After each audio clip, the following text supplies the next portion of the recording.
Hey everyone, it's Lisa, your crafting health coach, and we're going to do this week's term of the week is heat embossing. But first, grab a sip of water because we want to stay hydrated, right? So let's dive in. I have everything at a crooked angle today because I'm trying to get everything into this screen to show you a few different things. So when we think of heat embossing, we often think of something like a sentiment with black ink. So I'm just going to take it and put it on here. And then I want it to be raised, right? So I'm going to use clear embossing powder that will stick to the ink. Now I just made a big mistake. I'm using white paper, so I think it'll be fine. And I'll show you what my mistake was in a minute. If you know what it is, go ahead and call it out. Okay, now, so should be layered on there nicely. And then you just take that over to your heat gun. This is gonna be loud. And then pull it out so you can see. And you run your heat gun over it. And I'm gonna show you, let's see, I don't know if you can see before.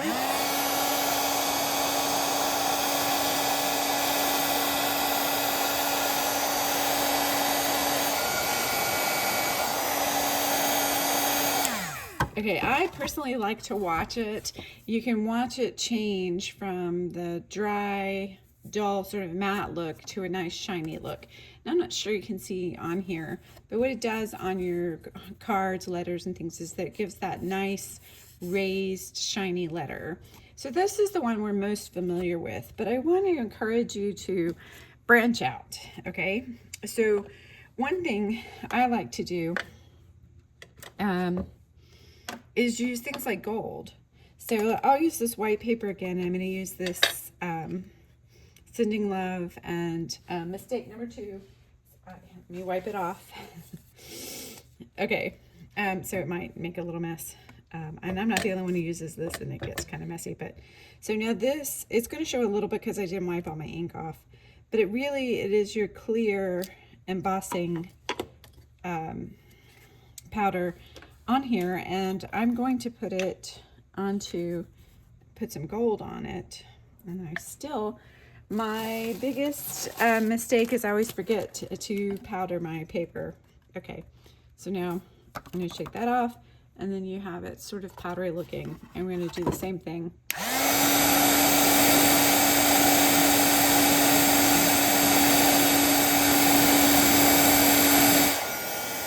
I like to go underneath a little, and sometimes I start that way to help get it all done. Okay, so now I have the raised golden embossed on here. I like to use a coffee filter. It's easy to pour it back in. Okay, so we did gold on, and then the white on the white, and those are the ones we're most used to. But I also want to think about things like first of all, things like don't forget to use fun colors. That when I first started stamping, I found that I just gravitated towards black. But it's a lot of fun to just use other colors. And I could do that with a clear emboss. In this case, I'm going to leave it just for the sake of time. Okay. Another reason you might want to use embossing powder, and I'll use this corner of this white, is because you're going to ink it. And so when you're going to put colors in it, sometimes your ink runs. And in this case, let's see, I used the Versamark, but actually I went the black. I'm just gonna go over the top of it, it'll be fine. And I'll show you what I mean by that, is that if I just did this and then I wanted to come in with markers, my black ink is likely to run. So in this case, I'm going to take, again, my clear embossing powder, and shoot, I still didn't use the powder. Okay, in this one, it would matter more. We use these, they're filled with talc, and you put it on there first, and it keeps the powder from sticking to anything but where you want it to stick. And in a situation like this, it might matter because even though I flick it, it might still stick in the middle. But well, so Let's see if I can remember before this video is over.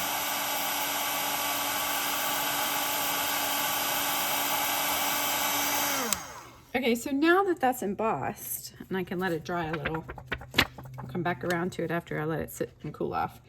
I can come back in with the pins and the ink won't bleed. So 2 more ways that I think that it's important to remember to use our stamps that we often forget about is using them on colored paper and using things like white on it or black. So like this one is on red. Now it just is because I used the clear embossing ink. And let's try black on it and just see what that looks like to give you an idea. And it gives you, again, just a different look. And I think a lot of times we forget to do that, just like we continue to forget to use our talc powder. So, okay, we're all not perfect. In case you thought I was. Okay. So this is already hot, so it's going by more quickly. And I don't know if you can see the shine. Yeah, right there. See, and that's the difference. And so we might not think of using, there's a little bit of white there, using colored paper and doing it, but that's always a great, great tool. Now I did spill onto my glass. I do think it helps to have a piece of glass there. And let's see, I can just sweep it up, pour it back in, and we're good to go. Okay, so one more and we'll be all done. So we're called heat embossing. I think sometimes it's called wet embossing because we're using heat to set this onto it to make a raised imprint onto our paper. So we're going to do one more using that same stamp, and going to use the Versamark, which is technically clear, but mine is dirty right now. But a Versamark pad, which is a clear embossing ink. And I'm just going to come back onto this. Oh, watch. And especially on this black, I think it will matter because the little white specks can go places. And I'm going to stamp it on. Okay. And then I'm going to use white. Also, these little containers are really great. I like to keep them. And then you just scoop it in and put it on what you need. Okay. This is where this powder matters.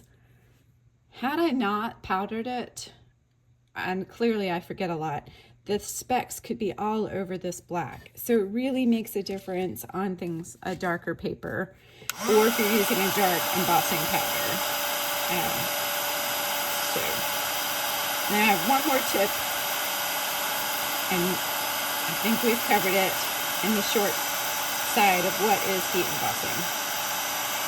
Okay, so here's my tip. 2 tips. If you look at this, it didn't quite pick up in some places, it missed. Now there are a couple ways around that. One is if you use a repositioner, that is a base that you can put things in the same place and stamp in the exact same place over and over again, then you can take your ink and do it several times to make sure it's inked up really well. But if you're using a block, it's harder to do that.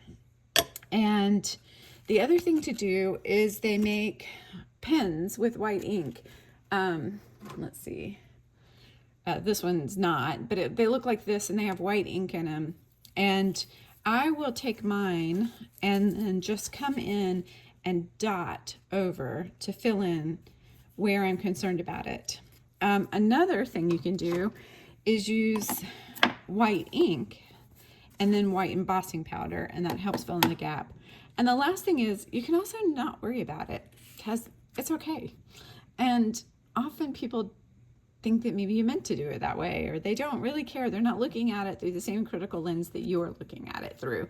So today's term is heat embossing, and we can use it just with a clear to give it a slight raise to look. Use colors onto your white paper. Use it so that you can come in and so like that ink was because I was just messy, not because I did it. And if I wanted to come in and color this, now, had I not embossed it, this black could bleed into my pink. And it's especially noticeable if it's a lighter color. So that's a really good use for it, is before you do big images that you're going to color in, heat emboss them first.